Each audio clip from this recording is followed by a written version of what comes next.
Well, welcome everybody. This is Dr. Ray Mitsch, and you're listening to the Outpost podcast, but this is a special edition.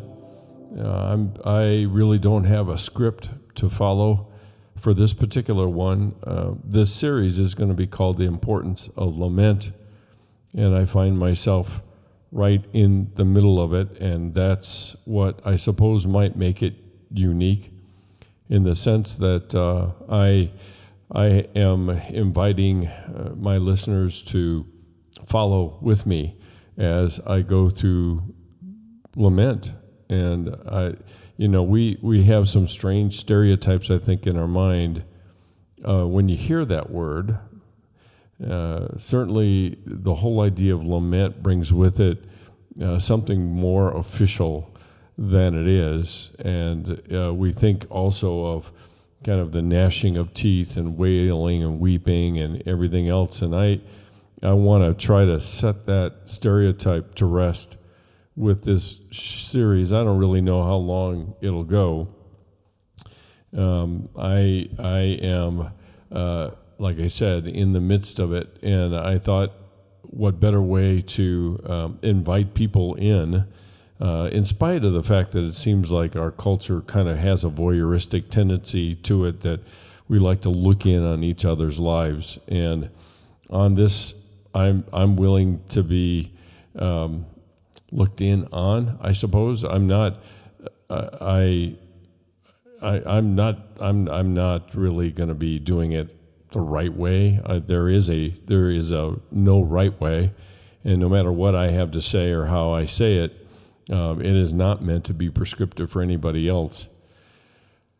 But there are a variety of topics that have come to my mind, and you don't often get an opportunity to hear some reflections from anyone, really, as they're going through this process and what it's like. And so what I want to do is take a little time to give you context and then pick up on a particular topic that I think is important to at least consider. So first, context. I have had a good friend of mine who we have been friends for 31 years, and we have been partners in ministry. We have been friends.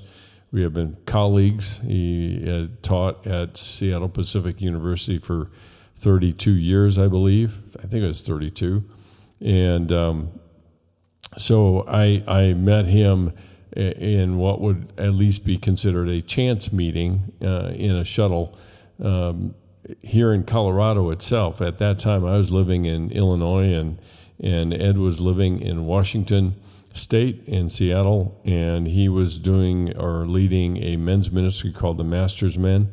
And he had come because Promise Keepers had sponsored a leadership conference prior to the all-men's conference that happened in Folsom Field. And it made quite a splash at the time. There was probably 54,000 men got stacked into Folsom Field to hear the gospel, to hear inspirational messages about being men of integrity and what it looks like, and people that can keep their promises and follow through. And so in the 80s and 90s, it was a very prominent movement of God, certainly within men's lives. And I was of that generation, in particular, the baby boomers generation, where our dads oftentimes were absent or gone, and we really were suffering from the lack of fathering, and we found at least some camaraderie with other men in these conferences. And so what ended up happening is that in 1993, we both climbed into a shuttle that was taking us to a hotel in Boulder, Colorado, and struck up a conversation. Of course, when I say struck up, I didn't. He did. He's enough of an extrovert to do that.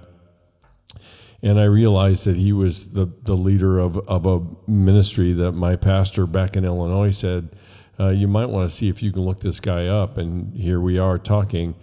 And as the weekend progressed, we had a lot of conversations about ministry to men, and I was in private practice at the time, and just a lot of common ground in a lot of ways. And so that's how we met, and that friendship continued.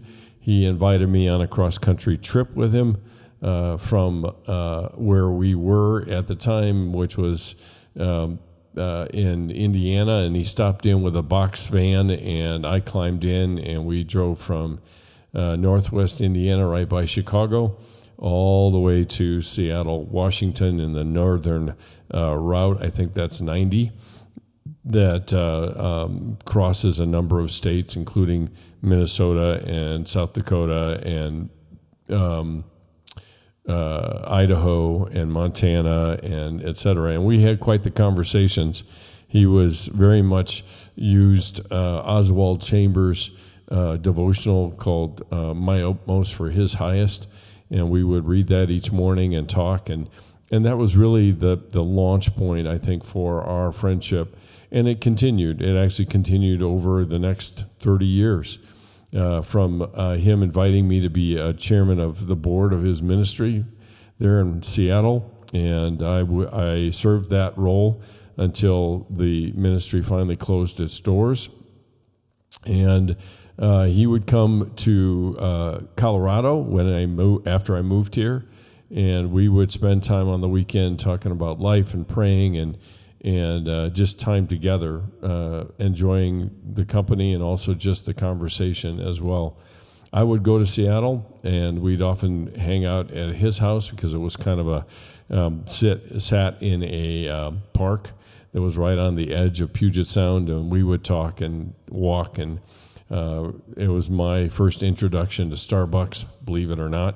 And so we would walk around a lake nearby called Green Lake and have these conversations, and I would dream, and he would talk about the realities of ministry and all the other things that were really, we just ranged anywhere and pretty much everywhere as we grew in our friendship. About 2000 and 2020, somewhere near the pandemic, he had retired by that time from SBU, and he decided to move to Lexington, Kentucky. And they got settled in Lexington, and he began to have pain, abdominal pain, and it come to find out that he had been diagnosed. He was diagnosed with bladder cancer, which precipitated a major surgery in Cleveland Clinic to have his entire urinary tract removed. It's called a cystectomy, and he was clear for a few years after that. He really was. And then we had a return, and within within about probably 8 to 10 weeks, he went from my conversation with him, which was in January, to losing almost 88 pounds. And his body was clearly ravaged by cancer. And this morning, he breathed his last 2 breaths, according to what his wife sent my wife and I. And what I want to reflect on is the lead up, because I think Elizabeth Kubler-Ross had it right when she said that anticipatory grief is not the same as true grief. And I offer whoever is listening an opportunity to talk about that crossover point, because that's what today has been for me. And the anticipatory one was living on the edge and feeling like I was kind of sitting on a bubble, waiting for it to burst. With the news from Lexington and how he was doing, and I recorded a video for him to say goodbye, and that leads me into what the topic is that I want to talk about, because ultimately death has a way of revealing things and beliefs that we hold that we didn't really know we held, or beliefs that we make on the fly in order to ease the pain of the loss. And I have this strange situation to be in where I teach grief and loss. I am in the midst of teaching grief and loss this spring, and here I am actually walking through it. And the challenge ultimately that I have is not only looking at it as someone who teaches it, but also experiencing it as a person who is in it. And anticipatory grief is not the same as the actual grief, and mine is just in the beginning stages. I just released a book in January called The Seasons of Our Grief, and I literally am in the winter of my grief, where it's a fog. I kind of go through and do whatever tasks need to be done, but I'm not entirely there. It's pretty numbed out and dead feeling. And to some degree, you get a little worried that that's the case, but it is very much a part of that. Now, what's the topic I want to talk about? I think in a lot of cases, we like to put nice clothing on something that is only a reminder of how broken our bodies and how broken our world is. And so we play around with the notion that either I say goodbye to someone or I say see you later. Now, this is where the rub is. In the Christian world, in the Christian community, certainly in the life of faith, when a saint or somebody who is a Christian dies, we know that from what I would call a big T truth perspective, we will see them later. And that may be true. We don't know that for sure. We don't know a lot about what heaven's going to be like. We want to believe that we will see them later, but we don't know that. And the challenge is big T truth doesn't match the little t reality, and that is saying goodbye. And I have made a point in my career and in my teaching to make it clear that there is such a thing as a good goodbye, and that goodbye is a recognition and in honor of the person's importance and impact and significance in our lives. And saying goodbye is an act of parting ways with that person, whether we choose it or not. That's the reality of it. And it delays our sense of grief that we feel, even if it's numb, because numb is still part of grief. But even if it's numb, it delays our grief by saying we'll see them later rather than just simply goodbye. And when I shot the video that I did to say goodbye to my friend, I made a point of saying just that. I knew that he was on a journey into Abba's embrace. I knew that. And I at the very end, I said, fare thee well, my friend, fare thee well, because it will be that journey into Abba's embrace that he is making. But the goodbye is that we that loved him are left with a profound hole in our hearts from his absence. And that is not a dismissal of the big T truth. If anything, it is an embrace of the big T truth. Because if that were the case, then Jesus would have never wept if he knew, because he did. You look at the situation of him and his friend Lazarus and Mary and Martha, and in a lot of cases, Mary and Martha's words are just like ours. What is wrong with you? If you had been here, you could have prevented it from happening. What is wrong with this? Now, they still added, as a kind of a reminder at the end, we know that whatever you do is going to be in God's will. At the same time, what is profoundly impactful about that situation and about that how that is written and portrayed is that Jesus saw his friends, and everybody knows the shortest verse in the Bible, right? He wept. Now, that doesn't quite capture the immense emotional output that represents, because wept is, we think of somebody crying. Well, it was more than that. The description of the original words to use that is translated into English is this emotional explosion, if you will. And we have testimony to that, because people around said, look at how he loved him, because of all the emotion that he showed around that.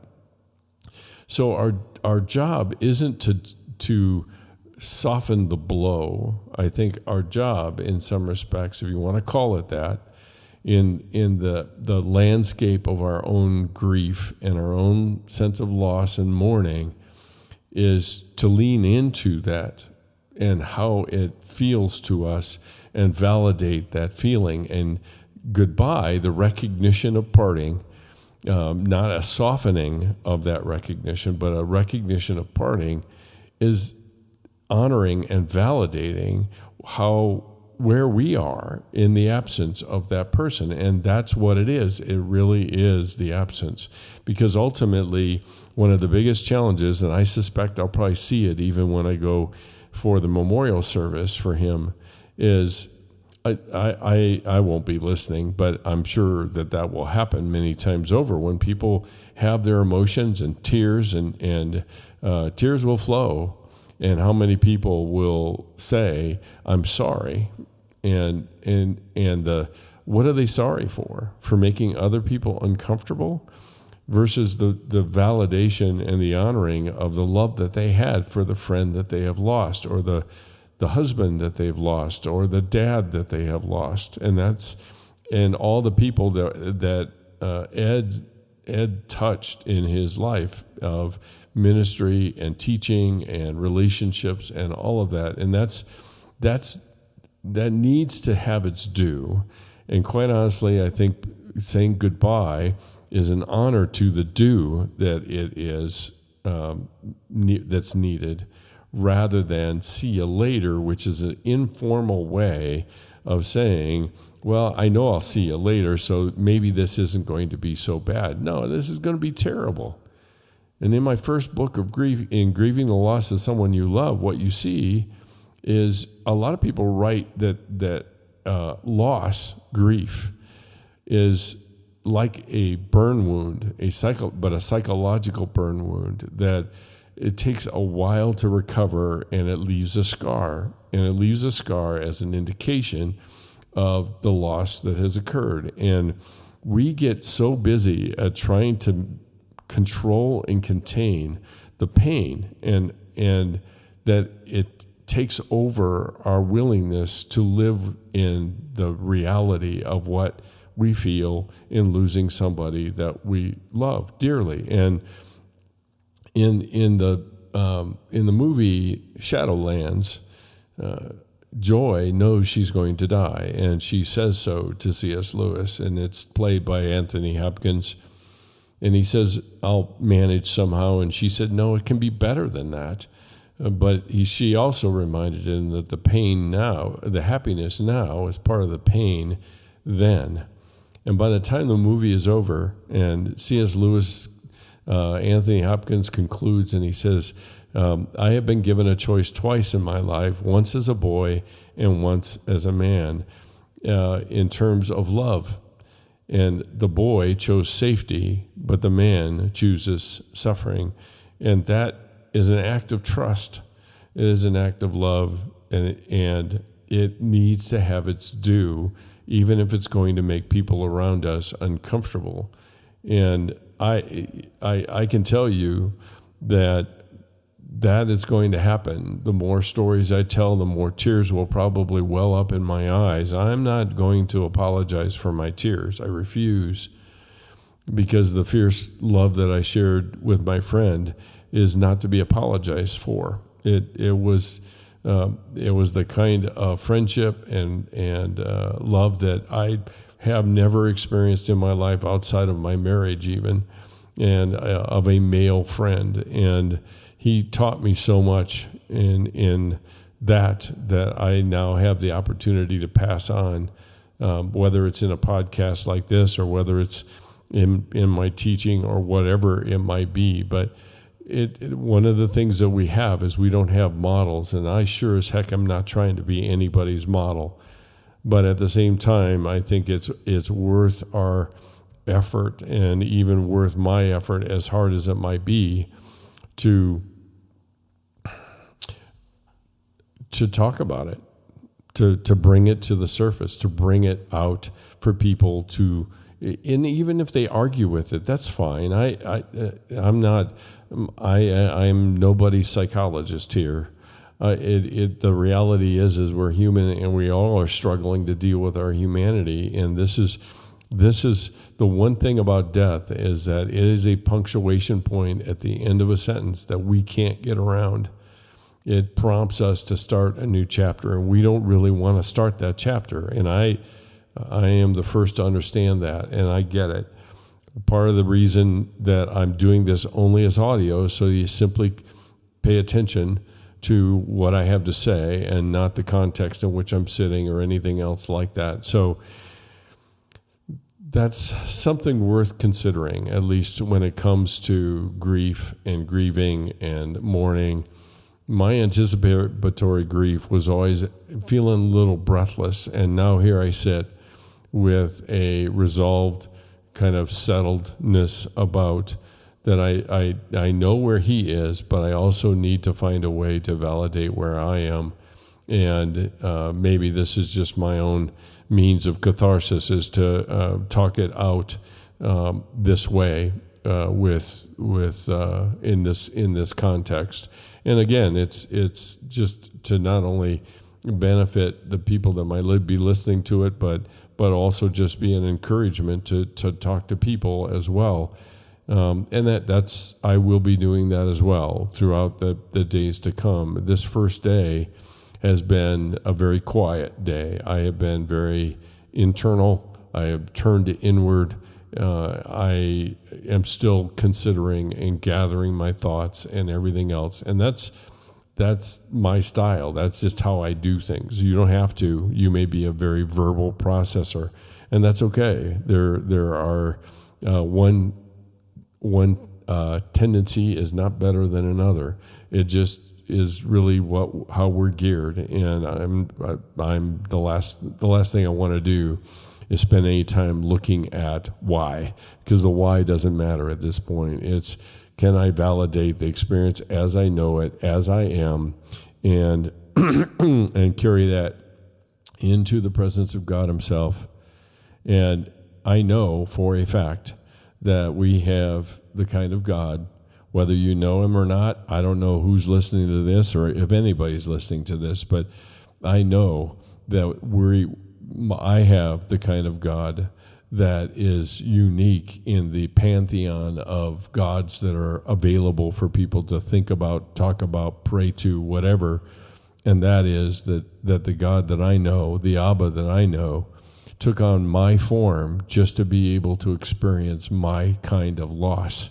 And that he did. And as revealed in the life of Jesus, he interacted with broken people, and a lot of those broken people were experiencing losses of some sort, whether it was a person like Jairus and his daughter dying, or the centurion and his servant dying, or slave boy dying, or whoever. It was loss everywhere. And you can be assured that God, in the form of Jesus, experienced it with us, and that I don't find that anywhere, and in any other religion of any sort. And because of that, then I'm willing to lean in and allow my Abba, through people and through direct experience, to join me in this loss. He gets to enjoy the benefit of my friend's presence now in heaven, but now I get to mourn the significance of the loss that I have in his absence. So anyway, that is all. I will pick up a few of these topics in the succeeding weeks here to come, and it will be reflections on and the importance of lament and various aspects of it. I hope that you find it encouraging and maybe even normalizing. I think there's a lot about this that we need to be reminded that this is a very, very normal human experience that we have when we invest in relationships like this. We'll get to some of the questions later. If you have questions, feel free to hit the website at sgi-net.org. There's a comment box at the bottom of the first page. Sign up to be part of the community, and then also send a comment or a question, and I'll be happy to see what I can do to answer it. But that's it for tonight. Thanks so much for joining me. And if you want to see any of the other resources or anything, go ahead and hit the website at sgi-net.org. And until next time, love ya. Later. Bye.